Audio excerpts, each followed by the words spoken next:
Hi, everybody, and welcome to another Changing Conversation on SGS Live.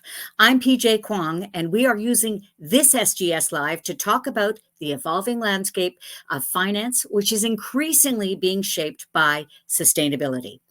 This is blurring the lines between traditional Treasury functions and the integration of environmental, social, and governance, or ESG principles. As businesses face growing pressure to adopt sustainable practices, the role of Treasury is transforming to meet these demands. As always, I'm going to be joined by expert guests, and in this session, we're going to explore the critical intersections of finance and sustainability, discussing the key drivers behind this shift and the impact of regulatory frameworks and the innovative changes companies are using to navigate these ever-evolving sort of possibilities. First up is Simon Colton, who is the Global Business Manager for Sustainable Solutions at SGS. Welcome, Simon. Thanks, PJ. Great to be here. Wonderful. And I promise not to call you Simon Golton anymore. I'll get your name right, I promise.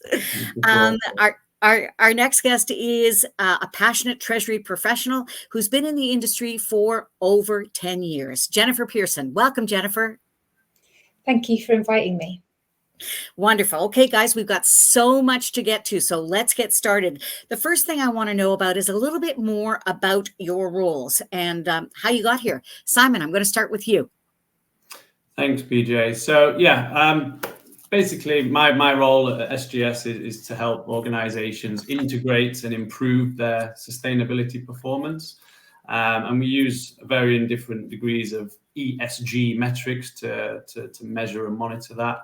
That can be anything from sustainable report assurance, and there's various different frameworks that we'll come on to at a later stage, through to sustainable finance. So in a previous life, I worked in corporate banking, and we work quite closely with the Treasury teams there, helping them to understand their future financing requirements and also the credit risk metrics of those business and organizations.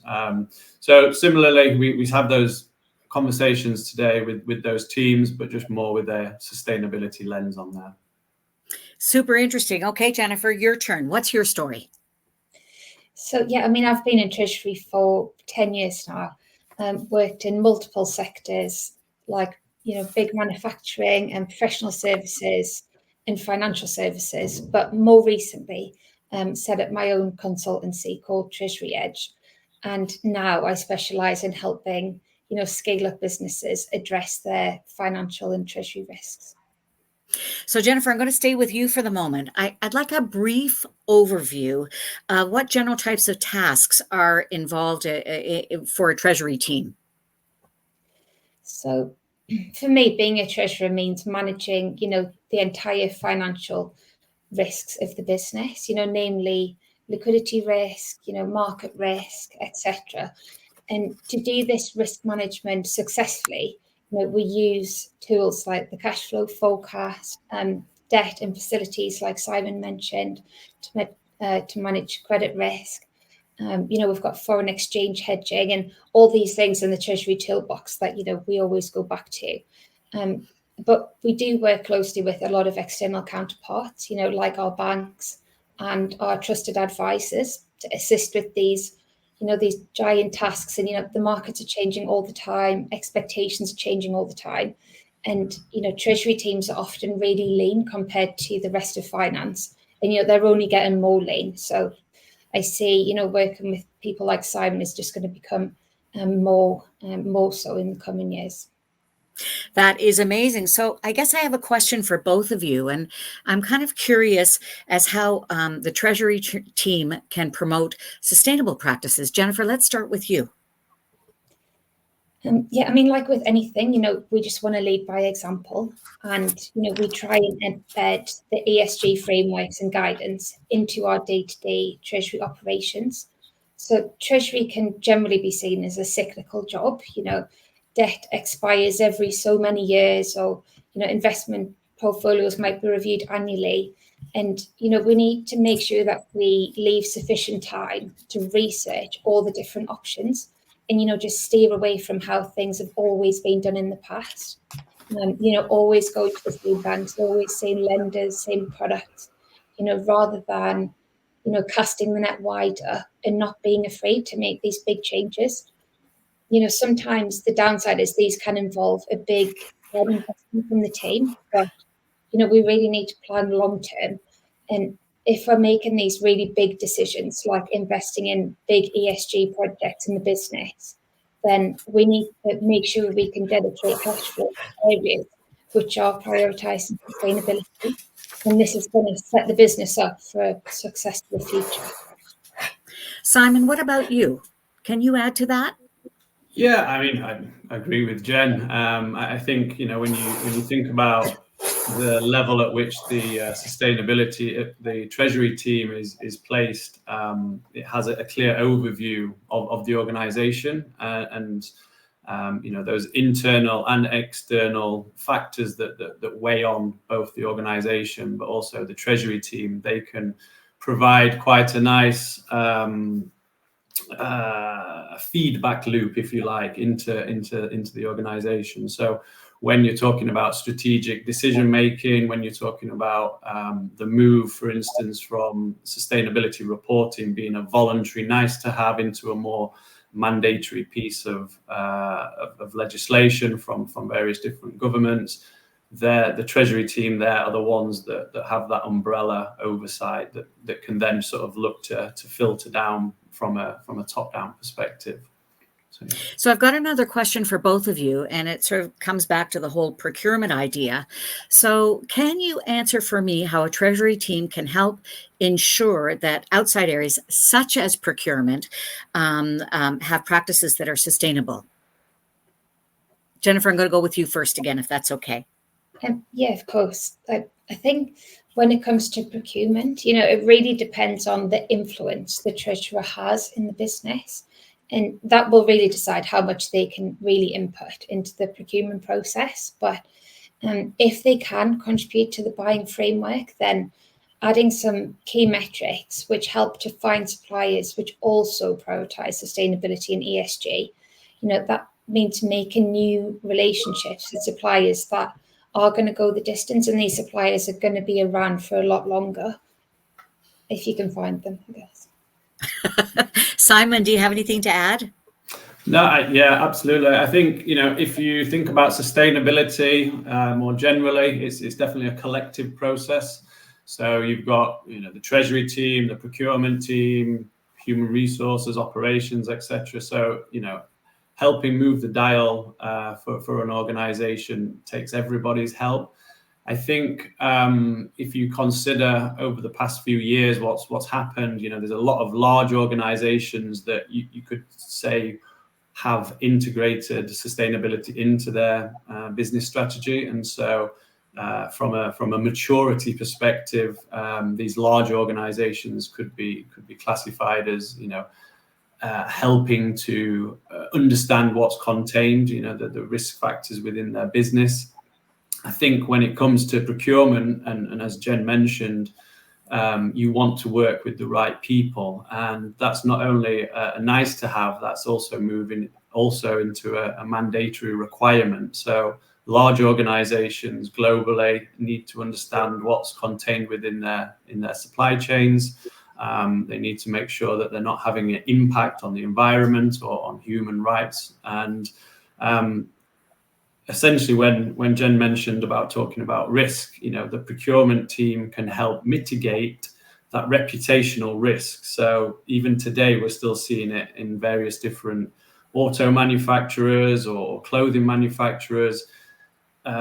Essentially, bringing into the organization that reputational risk by not having a full understanding of who they're dealing with throughout the supply chain is quite critical. And so when we talk about this oversight that the Treasury team have, they can work with the procurement team to ensure that those sustainable strategic decisions are integrated into that supplier program.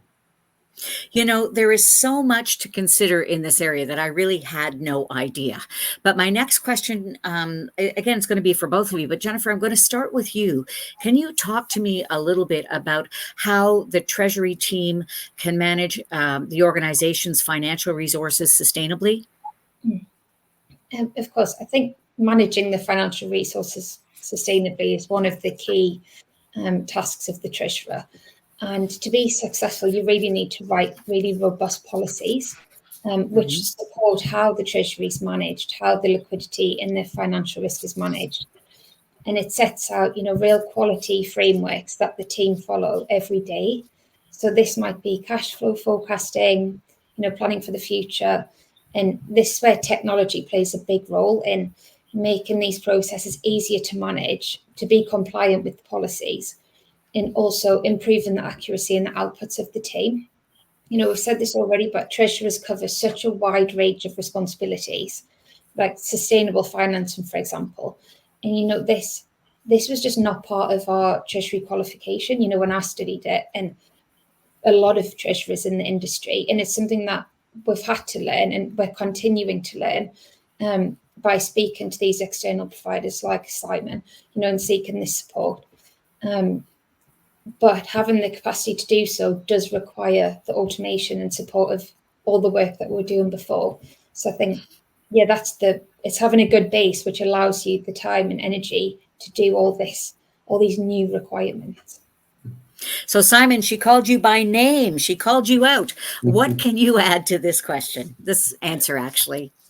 Well, absolutely. I mean, I'd always say speak to your advisors. But no, I think in terms of a more practical, on a more practical level, we sort of briefly touched on it. But sustainable finance, and when we talk about that from a treasury perspective, that can be anything from loans or bonds, from a lending point of view, and so. There's various different sustainable instruments out there. Some of those take a green and social use of proceeds approach, often looking at potential transactions or projects, through to a more sustainable linked approach, which looks holistically at the organization and how they're looking to improve materially aligned KPIs that are relevant and ambitious to their business. I think, wider than that, it does get a little bit tenuous, and we haven't seen a great amount of pickup to date. But things such as green FX transactions or deposits, this is where we can be confident that, let's say, for instance, you're a UK company that's manufacturing an offshore wind farm in Europe. That potential FX transaction could be classified as green lending, because that it's going into that right project. On the deposit side, this is a way for banks to showcase that they have an understanding of their environmental and human rights commitments. So that's where they would ring fence a particular set of deposits and make sure that money is used towards sustainable initiatives.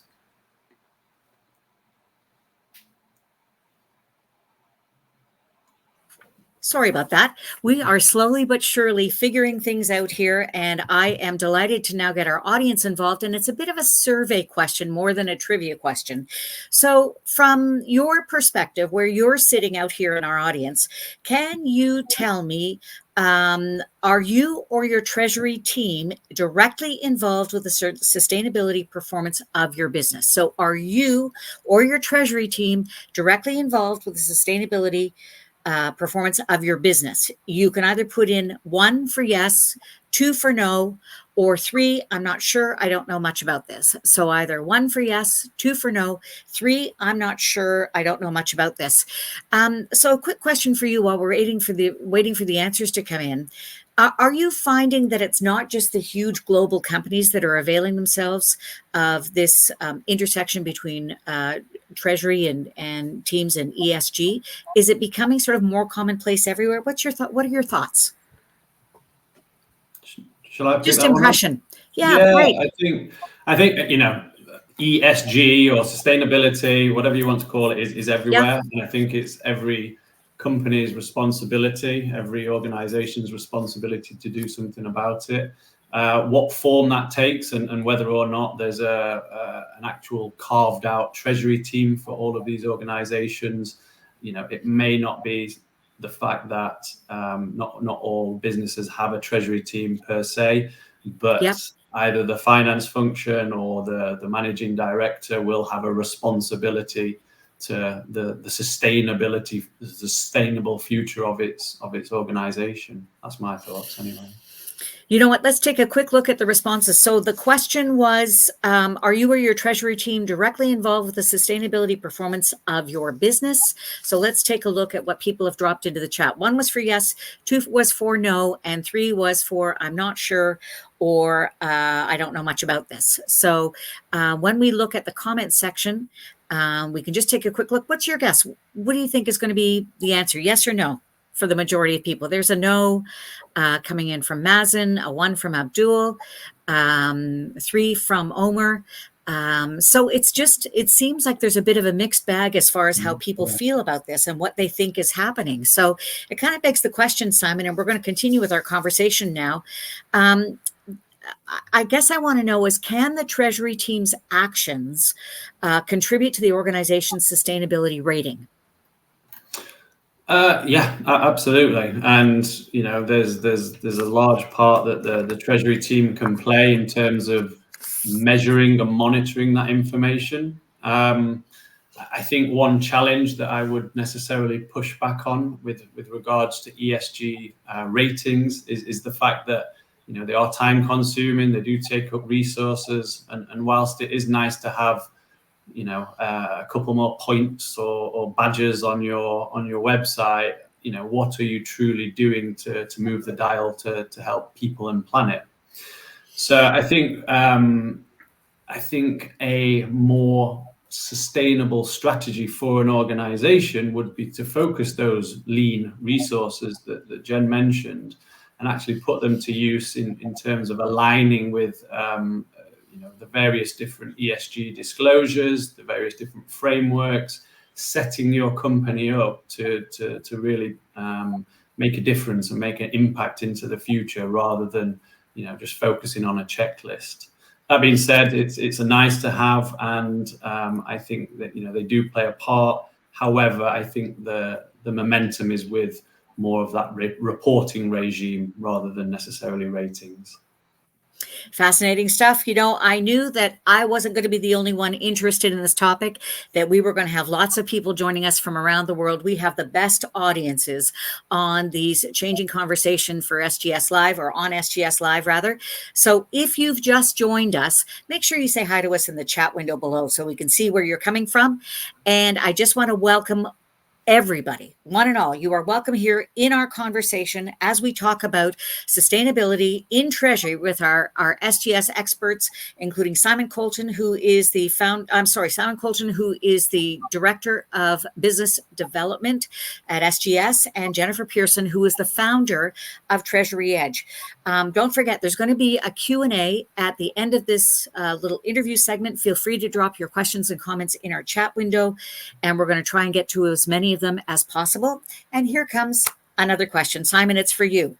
What is the Treasury team's role in managing the organization's sustainable finances? Okay, so from a Treasury perspective, and Jen touched on this, there's the risk element, so managing the risk, refinancing risk, liquidity risk, etc. Now, what is their role? So I think what we say to a lot of organizations, one of the benefits of actually having sustainable finance in place is that you can really showcase that you've integrated your sustainability strategy into your overall business strategy. So, I think there's no greater way of showing that than having a sustainable initiative at the heart of your CapEx or OpEx financing program. And so having that ability to show that to stakeholders and especially investors, they're very keen to show that you're at the right level there. I think when it comes to more, again, practical areas, the Treasury team are the ones that are talking to the external advisors and talking to the banks and seeing what's going on in the market and making sure that they've got the right product or instrument for them, for their sector and for their region. So there is lots to talk about from a Treasury perspective, especially with the financing. Jennifer, I've been thinking about this, and I want to ask you this next question. And I'm wondering if the Treasury team can help to mitigate the risks, the financial risks that are associated with sustainability. Yeah, of course. The key to this again is just thinking long term. In providing investment and freeing up cash to invest in the projects which encourage sustainability of the business as a whole. An example, like Simon mentioned to me recently, was about a large company spending on flood defences, to protect a manufacturing plant, which it's never been flooded before, never been a risk before. But this is such a higher risk now due to climate change. And then for the treasurer, the flip side of this is thinking about the sustainability of the liquidity of the business and not overstretching the finances, taking on a lot of debt, unnecessary leveraging up to fund projects with really long ROI, which could lead to short-term cash flow issues. So it's really up to us to provide real good quality reporting and MI to all the decision makers in the business to make sure they've got all that information they need to make these big decisions and supporting them in whatever they choose.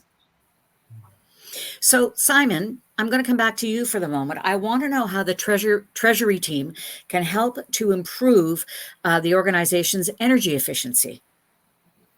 Okay. Good question. I mean, other than changing the light bulbs in all of the factories, but as we've mentioned, they're quite a lean team, so it would take a while. But no, I think if you look at it from a strategic level, energy efficiency and reducing emissions is both makes financial sense because it can often reduce costs, and from a global macro level, when we're talking about geopolitics and the cost of heating and lighting, etc., reducing those that energy consumption actually can be a benefit, but there is an initial outlay, and that's where the Treasury team will come in. So cross-referencing projects and trying to understand what the financeability and what the actual payback and benefit is of those projects is one of those areas. And again, having that eye on the market and having that outside perspective, as Jen mentioned, helps organizations to see what's going on. They may have more of a view on what peers are doing, for instance, rather than maybe the operations team who are very much focused on delivery of the particular product or service going forward. So I think there is a role for Treasury team to play in reducing all of the sustainability metrics, the E, S, and G, but specifically, especially around energy efficiency, which can have quite a significant payback for certain organizations anyway. So Simon, a little while ago, you talked about reporting, and my next question is about that very thing. I'd like to know, what role does the Treasury team play in the organization's sustainability reporting? Yeah, sure. So I think, often it feels a bit like a sort of acronym alphabet soup. So there's various different CSRD, ISSB, CSDDD, are the relatively newish ones. And then you go through to GRI, TCFD, SASB, etc. So these are all potential frameworks and sustainability reporting frameworks that organizations can use. And so with Treasury being a key part of the oversight committee, if you like, and having access to various different operational sites and inputs and outputs of the organization, they get a clear picture of how things can move forward. and what the actual reporting regime can be when you need to actually measure and monitor that information that's coming in for you to align with those different frameworks. Now, this is shifting from a voluntary nice to have to a mandatory, which we mentioned also with the procurement as well. And what also helps is the fact that a lot of the C-suite have the remuneration and bonuses tied to certain sustainability KPIs. So it is getting a lot of focus there. And the Treasury team, they often have access to a number of different sort of platforms and networks that they can draw on.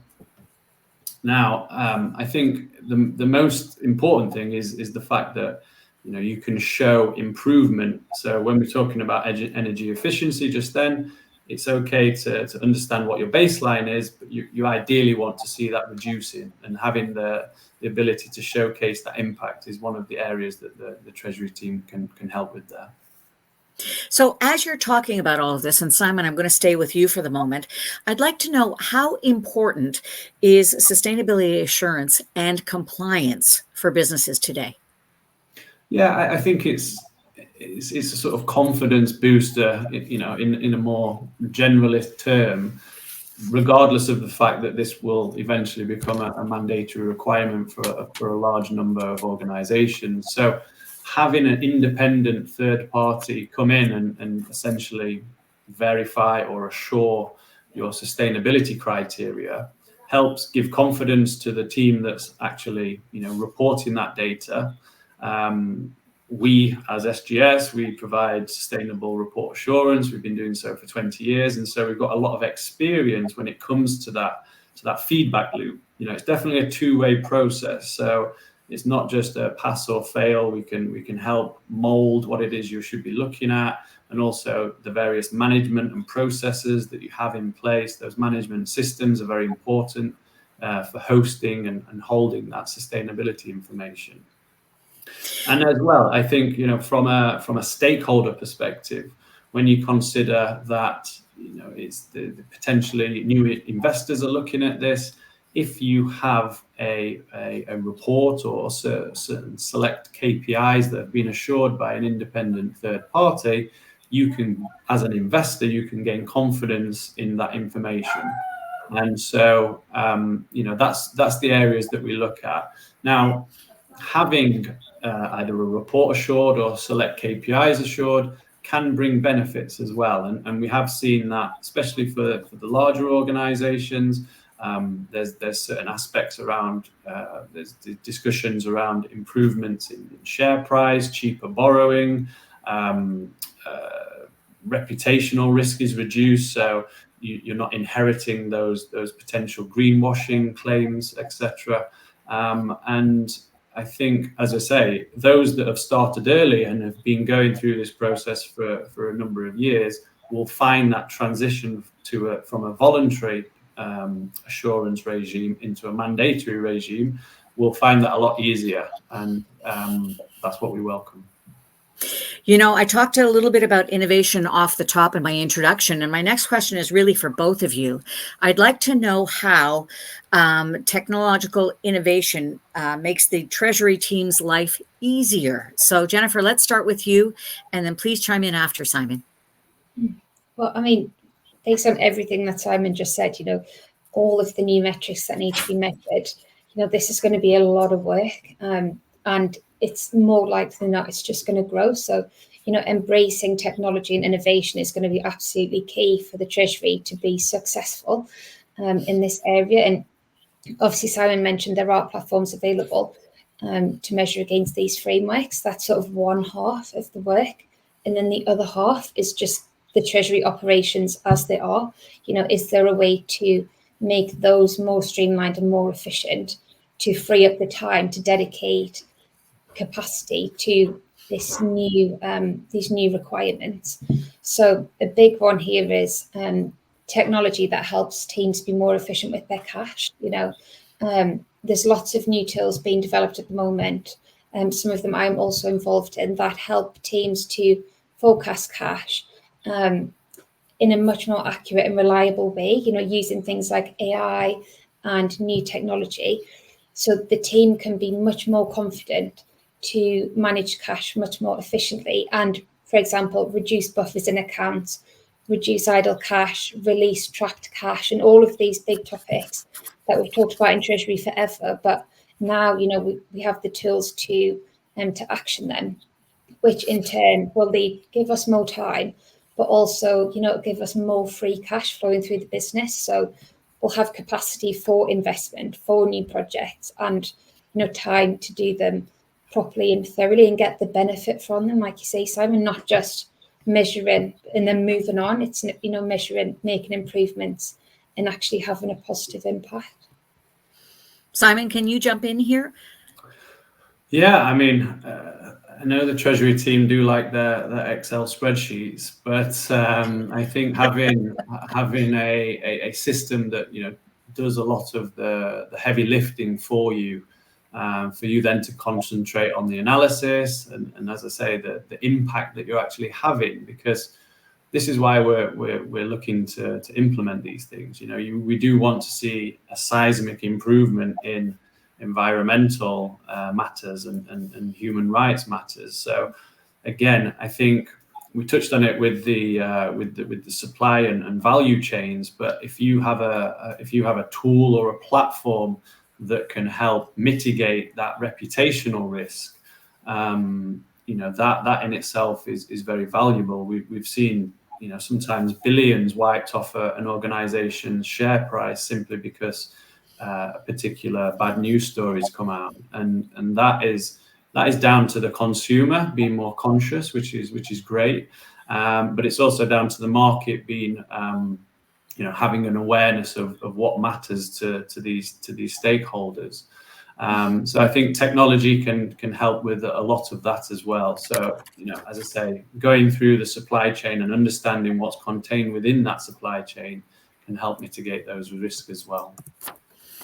You know what? I want to thank our audience for joining us today. This is a fascinating conversation. We've got people from all over the world if you check out the comments. So thank you again for joining us to talk about this interesting topic, the evolving landscape of sustainability in finance.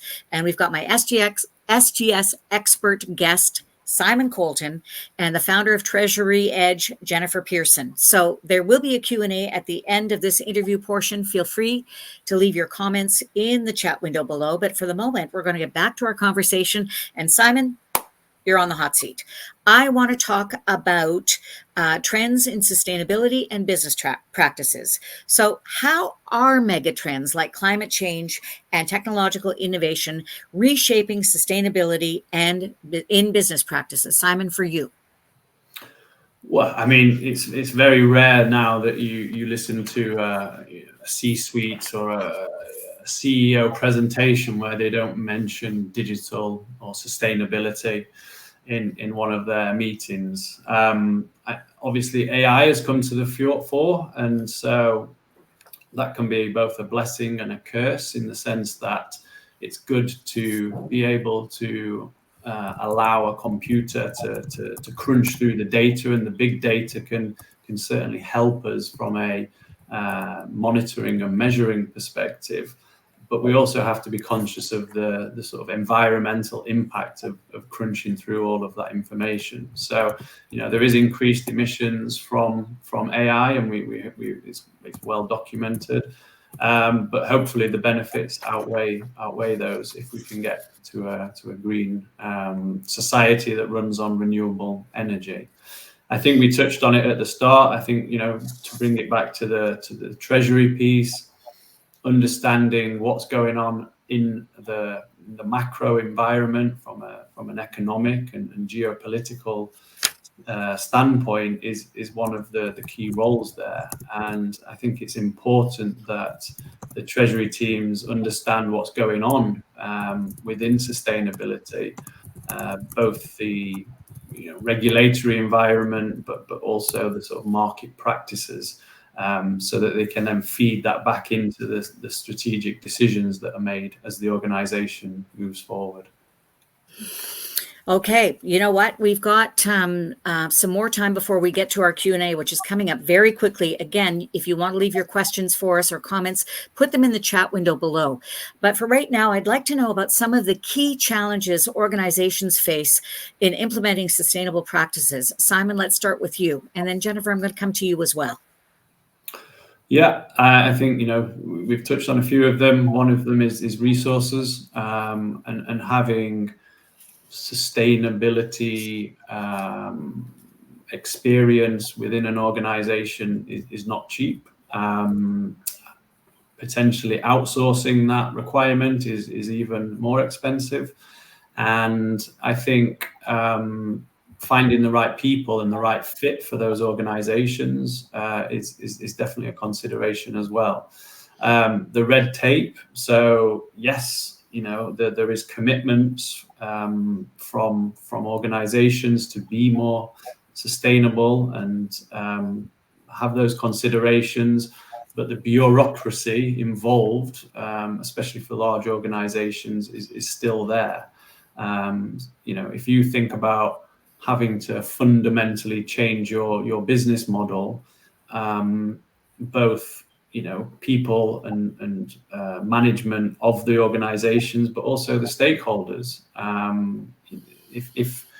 If you're trying to seismically shift that focus from one area to another, it's going to take a lot of persuading, and that's necessarily, it will take too long based on the various projections that we've seen. I think as well, at a more mid-cap SME level, it's the priorities. If you're struggling to pay wages week to week, you're not necessarily going to be thinking about various different sustainability initiatives, and so we have to be conscious of that. I think there's a role for digital organizations to play in terms of simplifying it and democratizing the sustainability piece, as well as the cost element to it as well. So I think there are a few areas that's what we're hearing from the clients that we speak to. What can you add, Jennifer? I think Simon covered most of the key points, but on a macro level, but maybe on a micro level, when you're working in the Treasury team in the business, it really comes from the top, and operating sustainably and being super aware of ESG best practices in everything that you do. If it is a priority for the business, as it is most, then these really need to feature not just in the bonuses of the board and whoever else, but in the objectives of the individuals. So it's front of mind for everyone. And that's how you create a culture in the business that centers around this, that people talk about and they dedicate time to and they're passionate about. And, this is how the initiatives are successful. And, they're more likely to be, to get buy-in from from your colleagues and people who you're inevitably going to be asking for help, realistically. Our time is just flying by, so I'm going to get into our Q&A, and I know you guys are okay with a couple of extra questions. My first one is going to be for both of you, and I'd like to know what strategies are businesses adopting to ensure long-term sustainability? Jennifer, let's have you go first, please. I guess for long-term sustainability, and thinking really outside the box and finding new ideas. This is where, treasurers, I guess, lean on their advisors like Simon, or some of their banks even, who have set up ESG teams, and they'll offer to, conduct assessments of the business and find opportunities, because these might not be immediately obvious to the treasurer of how they can, operate in a more sustainable way, and being realistic. And as Simon mentioned, a lot of the balance in the cost and the benefit, I think you just have to accept that these are really big projects. They do touch lots of areas of the business. And if you are going to make a really significant change, you're going to need a project manager, you're going to need help, you're going to need expertise in this area, because it's going to touch like HR, finance, marketing, the sales team. Everyone needs to be clued up with it and needs to be bought into it. And then that will start changing the mindset of the organization so they can understand the importance of sustainability.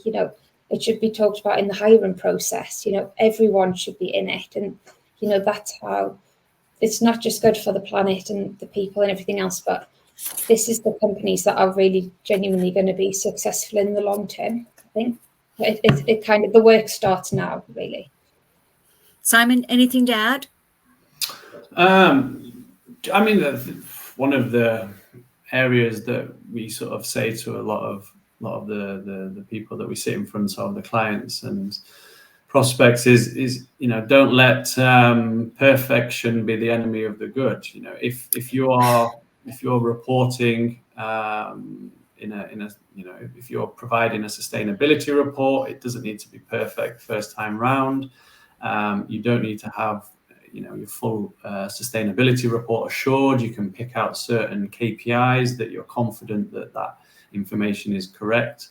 And again, it's a continuous improvement. We've been working with organizations for 20 years, and some of them, they started very basic, and now, they could be classified as some of the most sophisticated organizations from a sustainability reporting perspective.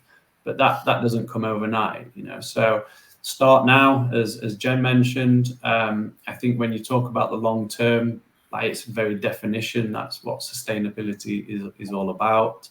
And think about the benefits. It's not all just cost and mitigations of risk, etc. There are significant benefits, and one of them that often gets brought up is staff retention and attraction of new staff. It's not just Gen Z who want to work for the most sustainable companies. I want to work for a sustainable company, and sadly I'm not Gen Z. So having that ability to attract and retain staff is an important one, but it's just one of many benefits of becoming a more sustainable business. Benefits to the individual, but benefits to the world. And I'm not Gen Z either, but I'm a big believer in what we're talking about here. So my next question has to do about businesses balancing economic performance with sustainability goals. Can you show me where that balance point is? And you know what, Simon, I'm going to have you go first this time. Sure. I mean, yes, these things aren't cheap, but if you think about what are the actual costs of not doing something, not meeting the 1.5 degrees, I think that's very well documented. And despite all of the various different presses trying to argue to the contrary, I think, from a geopolitical perspective, we're seeing some of those elements play out today. I think, if you're an organization and if you're part of the Treasury team, you need to be really conscious of when is the right time to potentially look at, arranging financing, as well as what is the cost benefit of doing particular investments. And so is it going to be cheaper to do it now, or shall we wait when it might actually be two times, three times more expensive, because everybody's trying to get ahead of the curve and everybody's clamoring for consultants or assurers or people to put solar panels on the factories. So it's what is the cost of not doing, of inaction is what needs to be considered as well. I think that's one of the areas I'd consider. Jennifer? Yeah, I agree with everything you said, Simon. And I think, for me, operating sustainably goes hand in hand with, positive business outcomes and profitability. Like, these things often pay for themselves in the long run. But from being on the inside, in a business, I think a key part of it is spending and investing a lot of time up front before diving into a project and really scoping out all the costs, the timelines, the risk register, and all those things, and just not being afraid to not go ahead. Sometimes there is a big time and cost investment, and not going ahead may still be the best decision. even though the project sounds like a great idea. But then moving on and thinking, is there a way that we can achieve this in a different way? And that's where, you know, speaking to experts and doing all that stuff up front really pays off in the long run. And like I say, the turnover of staff and leadership is always really high, but if you can, which means that sometimes projects are changed and axed midway through, but basically if you can see the clear outcome for these sort of big sustainable investments and they're properly documented and monitored, then, you know, they should be successful, you know. You know what? We're virtually out of time, but I want to sneak in this last question because it involves the crystal ball.